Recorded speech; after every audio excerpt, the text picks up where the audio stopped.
Codetree initiative. Today, we're diving into a letter that raises some important questions about governance and ethics in healthcare joint ventures. It's from Lowell Allen Unruh, who's both a shareholder in HCA Healthcare and a patient treated at one of their joint venture hospitals. What makes this letter stand out is that it's not a lawsuit or a public accusation. It's a formal, confidential notice highlighting concerns about how governance and ethical oversight are handled in these complex partnerships. Right, Liam. And that dual perspective is key here. Lowell isn't just looking at this from a financial angle as a shareholder. He's also experienced the care environment firsthand as a patient. That gives his concerns a unique weight. The letter focuses squarely on corporate governance structures and ethical oversight in joint ventures, not on clinical care or individual medical decisions. Exactly. So, to set the stage, let's talk briefly about what a healthcare joint venture actually is. Essentially, it's a partnership where two or more entities come together to operate a hospital or healthcare facility. In HCA's case, they often partner with nonprofit organizations, which creates a hybrid structure mixing for-profit and nonprofit interests. And that hybrid nature introduces some real governance challenges. On one hand, you have for-profit entities driven by financial incentives. On the other, nonprofits with mission-driven goals and strict regulatory and ethical standards. Balancing those priorities isn't straightforward, especially when governance responsibilities are split or shared across multiple organizations. It's a great point. This complexity can make transparency and accountability harder to achieve. The letter's author, Lowell, has reviewed his medical records, billing, and publicly available safety and quality information related to these joint venture hospitals. But his concerns aren't about clinical decisions. They're about how governance and ethical oversight are structured and enforced. Right. He's asking some pretty fundamental questions. For example, how are ethical standards and compliance responsibilities organized at the board and committee levels?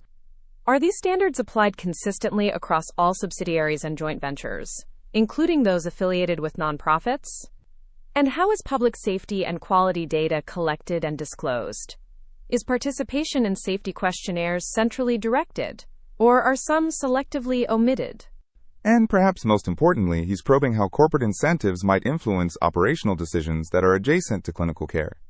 That's where ethical conflicts can easily arise, when financial goals intersect with decisions that impact patient safety or quality. Those are complex issues. The letter specifically requests clarity on 4 main points. First, the structure and enforcement of ethical standards at the board and committee level.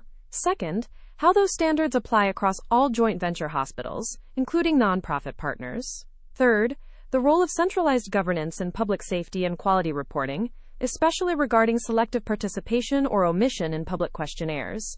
And fourth, how ethical governance functions where corporate financial incentives intersect with clinical adjacent operations. It's clear that ensuring consistent ethical oversight in such a multi-layered governance environment is no small task. What's striking is that these governance and ethics issues are largely invisible to patients and minority shareholders. Without access to governance-level information, it's nearly impossible to evaluate whether oversight mechanisms are working as intended. That opacity is particularly concerning, given the reliance on public trust, Medicare funding, and the heightened ethical expectations placed on joint ventures involving nonprofits. Patients and shareholders alike depend on transparent governance to feel confident that quality and safety aren't compromised. I also want to highlight the tone of the letter. Lowell is very careful not to make accusations or demands. Instead, he expresses a clear preference for confidential, constructive dialogue to resolve these concerns without court involvement. But he also signals readiness to pursue limited pre-suit discovery under Texas civil procedure rules if engagement isn't forthcoming. That's a strategic approach. It balances the desire for transparency and accountability with a willingness to avoid adversarial litigation if possible. It shows a thoughtful, measured way to address governance concerns. Absolutely, and the letter underscores a broader point about healthcare governance. It highlights the tension between financial incentives and clinical or ethical priorities in complex organizational structures. Robust governance and ethical oversight are essential to navigate that tension effectively. To make this a bit more relatable, think of it like a restaurant co-owned by a profit-driven investor and a nonprofit community group.